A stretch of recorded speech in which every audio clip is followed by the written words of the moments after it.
What's going on, guys? My name's Kyle, and today's video is going to be about Amazon FBA storage fees and how their prices are increasing. So in mid-February, Amazon came out with a post talking about how they're increasing their storage fees, and a lot of people were, kind of freaking out about, this is cutting into their profits. It's going to be a huge loss. Amazon FBA is dead because, it's going to cost so much for storage. And I'm here to talk about the storage fees. They weren't that much to begin with. They're not that much now. And we'll go kind of step by step on how to kind of establish how much you'll be paying for your storage fees and all that good stuff. So storage costs are changing on April 1st for Amazon.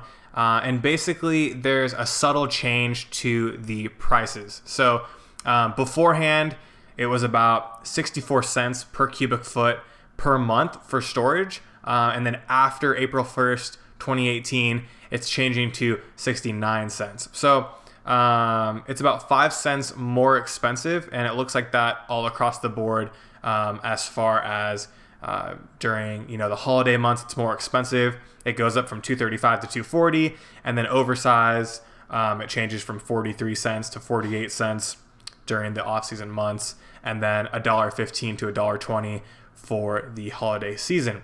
Now, that's pretty insignificant of a difference, especially, if your profit margin is only 5 cents, you're selling the wrong product. So there's no reason why people should be freaking out.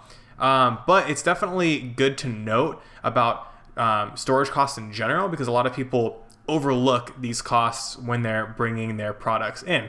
Now, a lot of times it seems like a lot, per cubic foot, what does that even mean? Especially during like October, November, and December, when they increase their prices from 64 or 69 cents now to $2.40. That's pretty significant of an increase for those costs. But there is a way to kind of check to see how much your products, before you send them into Amazon, how much you'll be paying. And I'm sure it'll be less than you think. So the way that you can check to estimate how much your storage costs will be, and your costs in general, is by going to the Fulfillment by Amazon Revenue Calculator. And basically, if you just search that up, it'll be the first one to come up on Google. And basically what you do is you just come to this little search bar. You can just type in whatever is similar to your product. So you could, I have fidget spinner and foam roller here because I was just looking to see how much it was costing for those size items. And so a foam roller is kind of big. And so I feel like usually your FBA products won't be more than that. So you can search that, and then a couple will come up. This one is 36 inches long. That's pretty big. And I don't think most people would have something longer than that and that big in general. So I selected that, and then you can just click calculate, and it'll come up with your Fulfillment by Amazon fees. And if you click on the Fulfillment by Amazon fees, it shows you the monthly storage cost. And this one, for a pretty big size foam roller, 3 feet long, it's not that tall, but it's still pretty wide. That's only 32 cents. So that's really low. And it's just goes to show, it's hard to kind of imagine what a cubic foot looks like, but it's fairly large. So it's a lot lower than most people think for storage fees. It's a really good deal compared to if you were to have, your own warehouse that you're paying for. So it's always a good move to utilize Amazon's fulfillment centers because of that.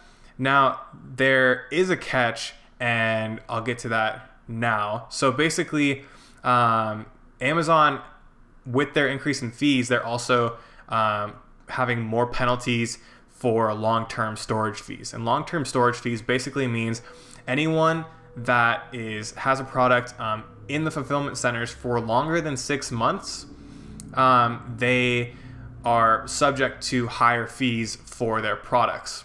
So for long-term storage fees, there's 2 dates that are really important. That's February 15th and August 15th. So if you've had your products in the fulfillment centers for 6 to 12 months, and one of those dates hit, that's kind of when they go through it's like a spring cleaning almost type of scenario where they want to, get rid of products that are, cluttering up their space. And so it's an incentive for suppliers to kind of take their products out of Amazon or try to sell them quicker to get rid of them. So there is a huge increase in the amount that you're spending for the products that you have.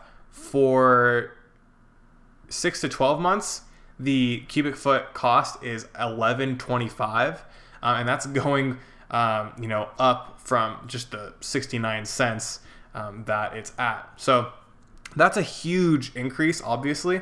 But you also have to think that that's the penalty if your stuff is there for over 6 months or almost up to 12 months. And then beyond that, if it's more than a year in the fulfillment centers, you pay $22 per cubic foot. So that's a huge increase, obviously. It's over 10 times the amount that you're paying previously.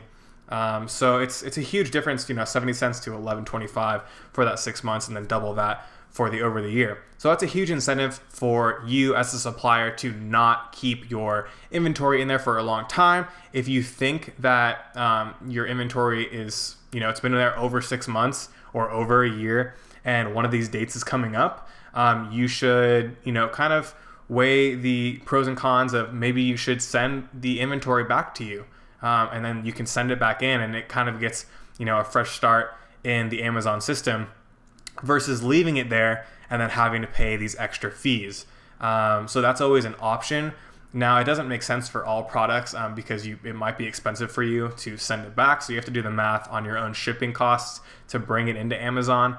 But that's a good kind of workaround to not pay those fees. But before you get to that point, it's important just to kind of understand that flow of products going in and coming out, and not ordering way too much inventory that you're not going to be selling over the course of 6 months. And 6 months is a long time, and relatively it's going to be longer than 6 months just because you have to be over 6 months on that date to have the fee applied to you. So if you have, let's say you order a product in now, and it's mid-March that it goes into Amazon. When August 15th comes around, you won't have had 6 months yet. So you'll have all the way until February until that 6 months or the first fee will, it's the 6 month one because you haven't quite hit a year yet. So it's just the 6 month to a year fee of $11.25. So you have, 11 months basically to get rid of your inventory. If you're hitting those inventory problems, you're ordering way too much or your products aren't moving fast enough. So those are two issues just to be aware of.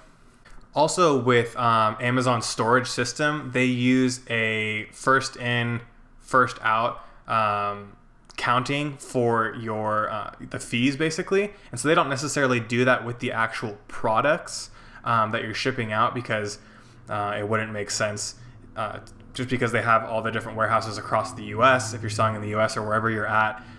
So they don't necessarily send first in, first out for the products themselves. But as far as the fees go, if you have 300 units, let's say, that go in to the Amazon warehouse and you sell 250 and then you have a new shipment that comes through, they might be sent out first, but it goes towards your initial 300 inventory count. So you won't be hit with those fees if you do go the 6 months without selling that actual product that the actual physical product may not have sold, but because you sold the same product in your new shipment, it goes towards that one that hasn't actually been shipped out yet. So that's pretty much it with all the different storage fees. So basically just the 5-cent increase per cubic foot, really not a big deal, not something to worry about. It's good to have an idea of how much you'll be paying. So definitely use that FBA calculator that Amazon offers just to kind of have a rough ballpark estimate on how much you'll be paying for storage and other fulfillment fees. But overall, it's not something that's that huge. And if that's something that is a make or break with your product, then you're not selling at at a good profit margin, because that's really narrow. So the couple 20 cents that it costs you for storage per month really isn't that huge of a deal. Amazon's kind of doing you a favor with such low costs for having your inventory with them. Thanks for watching the video. Make sure to comment down below if you have any other questions about the storage fees or anything like that. Make sure to smash the like button, and then also let me know how this new mic sounds. I'm testing out a new mic for my videos, so let me know if that sounds crisp, and I'll see you guys in the next video.